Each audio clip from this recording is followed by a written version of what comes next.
right, let's hop over to London again. PSA: wake up early on Sunday.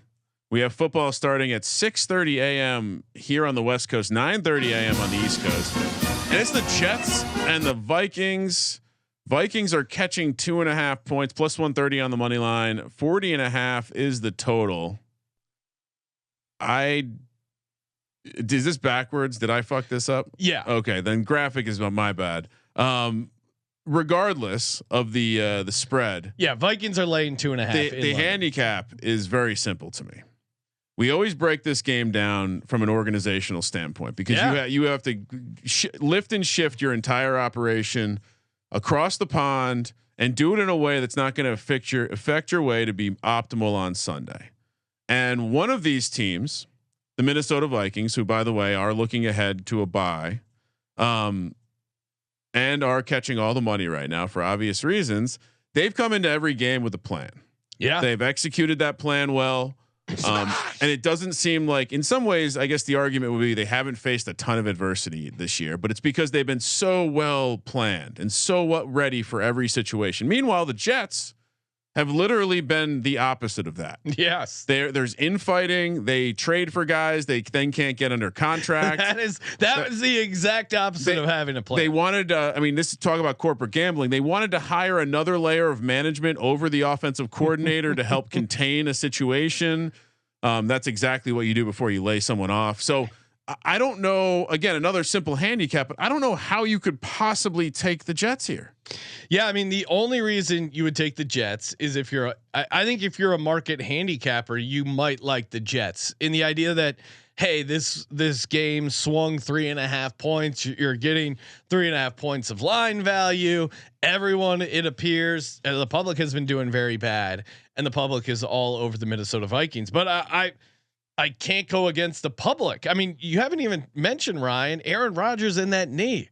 Do you really want to get on an 8-hour flight with he said he was banged up and he was dealing with knee swelling issues, and you're going on an international flight. I mean, Ryan, you're powering through a back injury, but I'm sure you're not looking forward to an hour and a half, 2 hours of flights. You're going on 5 flights on Southwest over the next 3 days. Do I sit on the window or the aisle? I don't want to have to get up during the flight. Fortunately, the flights are short, but if you've not seen me stand up recently, it's a process.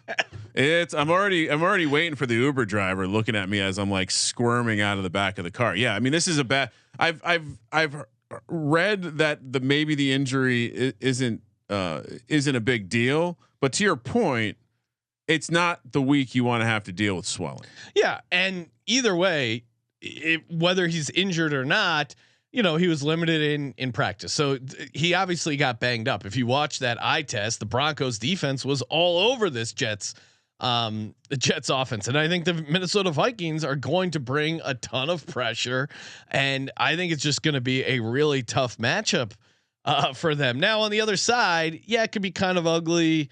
Sauce Gardner, I think maybe you keep Justin Jefferson, but we always see it. One, the favorites are so good in these international series. For whatever reason, Tottenham not as good towards the favorite, but I think Aaron Jones could have a massive game in this spot. I think it's a really good matchup for them, and I think they're going to pound the rock, set up some easy play action stuff for Sam Darnold, move the ball in this Jets team. It's an organizational issue. Again, the only reason you would, in my mind, be on the Jets is if you're a guy who just fades the public, and I'm sure the public's going to be all over Minnesota. Yeah, to me, it's a similar game as last week for the Jets. Although they're, instead of playing a team with zero offense, they're playing one of the best offenses in the league. And so, again, the only thing scaring me here is that the look ahead last week was 1.5, but that's very logical based on what we've seen here. So I have nothing to add here. This is a simple handicap. We're supposed to take the 2.5, but I don't know about it. Lay in the 2.5. I don't think it applies to international waters. Yeah. Also, you don't think Aaron Rodgers is going to have some culture to absorb while he's over there? Oh yeah, he's going to be busy finding ancient scrolls and going on some mythical. If anyone's going to get distracted by the sights and sounds, I'm sure there's some good London conspiracy theories. Last thing, have you seen the weather? No. There's going to be some light rain. there's going to be some weather. Yeah, there always apparently. Well, there is. Jets offense looked great in rain last week. Rain and high winds expected, but if you have watched a game in Tottenham, it's like one of those donuts. Yeah. So I would imagine that the rain gets through, the wind doesn't seem to get through, right? I would imagine that the wind won't. I mean, it won't be one of those games where they can't throw the ball. All right. But even if they can't throw the ball, who does that help?